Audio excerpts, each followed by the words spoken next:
Kami mismo, we're shocked and we're saddened about all of this. And I know Mayor for so long a time. I've been working with him as his chief of staff. And this is too much. No? We don't believe this. The mayor is very good. And as vice mayors have said, he's God-fearing. He knows what he's doing, and we know. That's why we are here, all of us here. We came here all the way to express our support to our mayor, because we know fully too well na what good siya involvement aning illegal drugs. So, we will continue to support the campaign of the President on the fight against illegal drugs. In fact, as ABC President, we have a series of command conference with the station commanders and in fact with the regional director of the PNP. Nothing in our conversation nga nigawas gani ang ni Mayor Mike Rama. In fact, bitaw na nga siya ni encourage yun na mo nga mo come out in the open kay klaro naman na define naman para na define na ang parameters kung si kinsay among duulan kay kaniadto magpanaganami kung kinsa pulis among duulan karon with the serious declaration or campaign sa presidente kaya tan-aw na mo klaro kada kaayo ang direction. Sunod tuo mi nga panahon na ron nga musuporta ta kay klaro na ang kapulisan. So that's why nangayo gyud mi sa blessing ni Mayor Mike Rama, iya mi gitagaan gyud sa tanang blessing. Kay kung drug protector pa or involved pa si Mayor Mike Rama ana, di siya tugot namo ani nga dapita. So kami usbon ako, we believe in Mayor Mike. Dako among salig ni Mayor Mike ug malampasan na ni natong tanan kay kining tanan nga naabot sa presidente para namo dili gyud tinuod. Sir, considering ba nga kaduol ng barangay elections, di ba kani makaapekto sa atong pag-elect or sa atong mga kaumas ni Maramasan? Ultimately gamito ni nila. But our conscience is clear, as I've said. Serbisyo ra ning amuha unya kung mao magay ni ilang buhaton, then we leave it to the people to decide. Kay mismo ang mga tao sa among kabarangayan, di ba, kung sikin sami, kung unsami. No? So, tanan among itugyan sa katawan, itugyan na mo sa kita sa Mayor Rama, si Mayor Smith nga sir, ingon nga kung doon ako ni Duda Drug Lord, ikaw na sir, kaysa unom ka to, ikaw may mayor sir, dili mo siya? Di na nato ng punan ng istorya kay sa unong katuig, magmalabi po ni Sulti kanina, pila ka bog chief of police, kipangkuha nila. Pag pila ka buog regional director na ipapahawa. So, muna yung maka-explicar nga, ang mga tao with respect to peace and order, hasta mga polis naglibog. So, ilan tami istorya nga. Okay.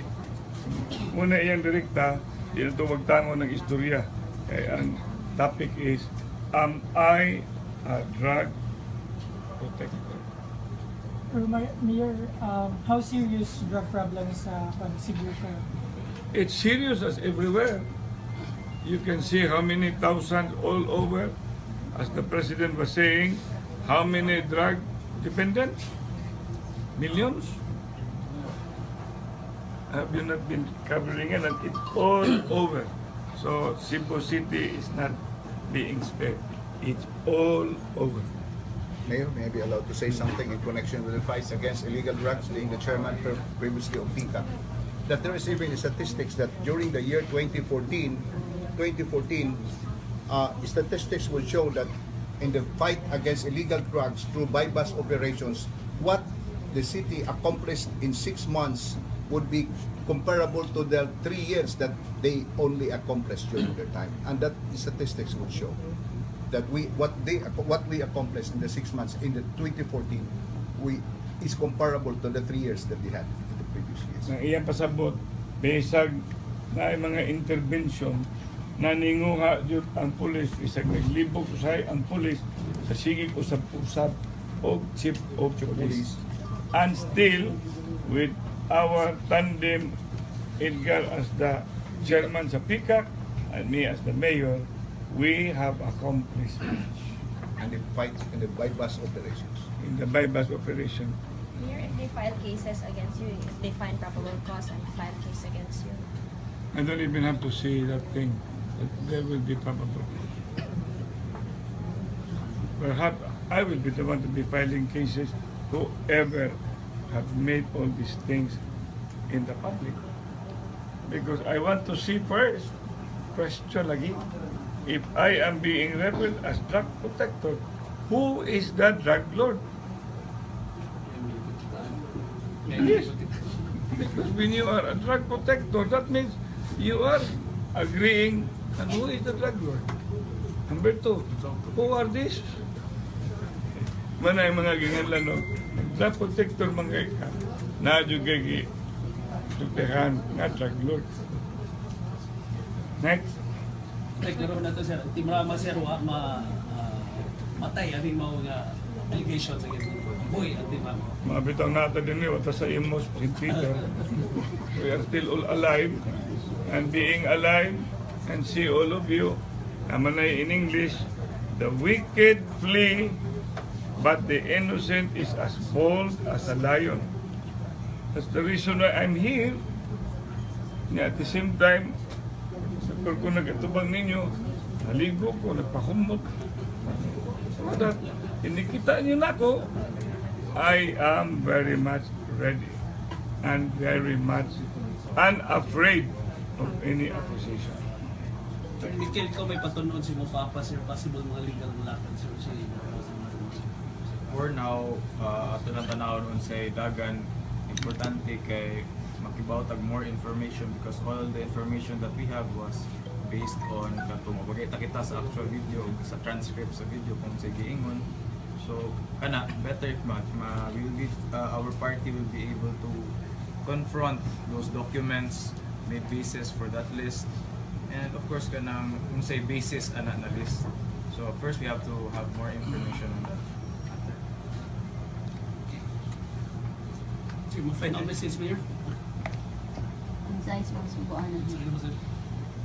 Final message. Let the truth speak. And the truth can only be there in the surface if we all believe in God. And that's why God be thy glory and us, and especially me, because I'm always a believer. Klaro man ako ang pagtuo sa Ginoo. Ang uban mangutana na galaga sa Ginoo ang sitwasyon nato. So, ampo gyapon, ampo. Kay kining ampo amay kumo. Kung ato ning inisugon sa tabadong. Muna palihog mga katawhan, atong iampo ang atong nasod. Atong iampo ang atong syudad. Tabaw pagyod atong iampo ang atong presidente. Unya kining mga uban nga nangaabot taon sa ilang mga ngan. Bandi ako amigo. Imagine, mayor sa Iloilo. Dungan miyana, konsihal, di si mayor, si Jed Mabilog. I do not know sa gipil sa na niya, pero iya man na napita diha. But I share with them and I share including the uniform men, ilang mga pamilya, ilang mga kaila. Muna mga katawhan, tabangi mig ampo, tabangi kong ampo, nga body and soul intact. Tabangi ampo among Team Rama. Kay kining Team Rama, wa may laing tumong ni, murag yun ang pagserbisyo, kutob sa among mahimo, sa kaayuhan sa atong katawhan. Maayong udto kaninyong tanan. God bless.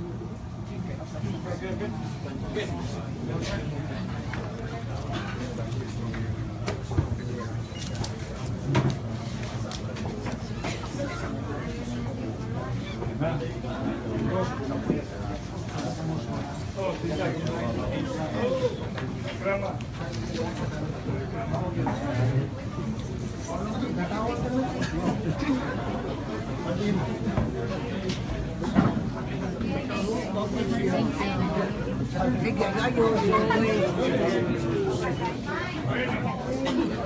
Kira Bisaya.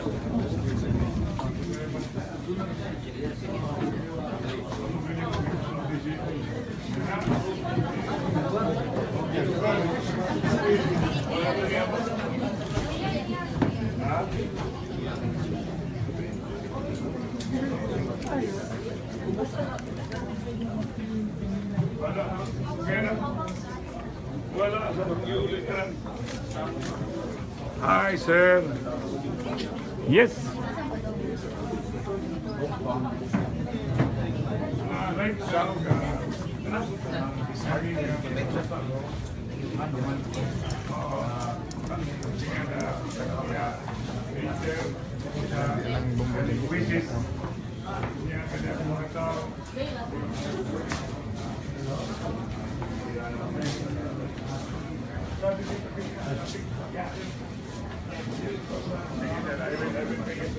Okay, thank you guys, sir. Thank you kayo. Awa ninyo, sa 24 hours, na nakita niya.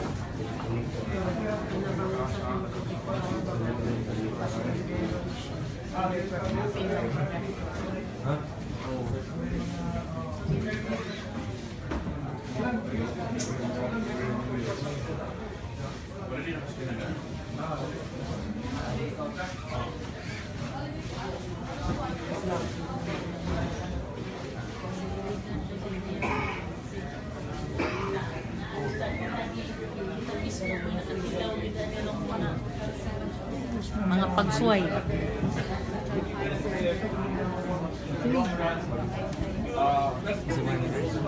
Ma-proven yun na ma-clear ang pangan legally, pero sa kung saan mo ingon na may damage that has been done, and what is the basis of that damage? Ano man, diba?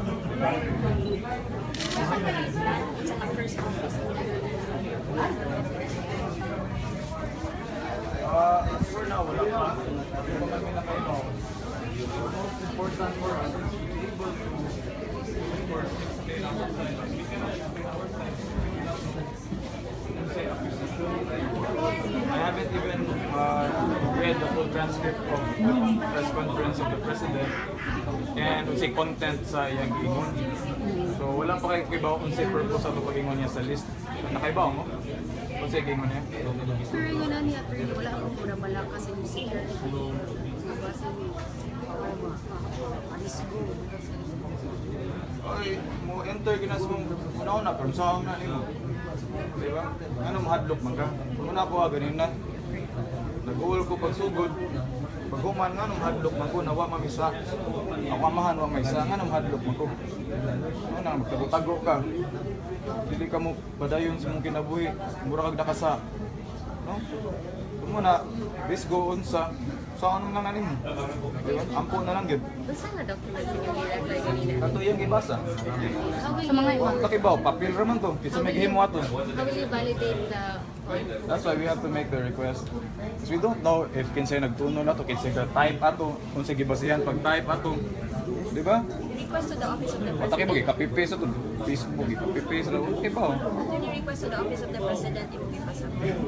We will think of course, naman tayo mga connections dito sa president. We'll ask for ways. Pero better good if we can talk to the president himself. Unsay barometro ninyo karon kanang sir nga labi na nanganlay imong papa how it feels sa inyong mga anak? Ako sakitan gyud ko. Sakitan gyud ko isip usa ka anak. Dengan kag nganlan ka og inana, di ba? So nagyo na siya effect. But conversely, gingon sa kamahan, no, the guilty flee but the innocent is as bold as a lion. So ako, wa sa ko'y kahadlukan, kay ngano, iba mo ko inosente ako kamahan. So muna, sakit, pero wa may mahadlok. So amo na lang i-take as a challenge, lahi na sad siyang trabaho, pero ato nang trabahon.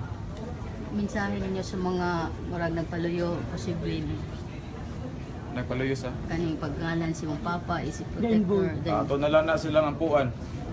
No na I learned na kaning panerbisyo, nanay saying na no good deed is left unpunished. No? So it's part of the hazards sa kana sa gisudlan na vocation sa kong amahan, and constant challenges for us in our family. So muna siya, we just take it as a challenge and we go day by day and say what remedies are presented to us, we'll take them. Thank you, sir.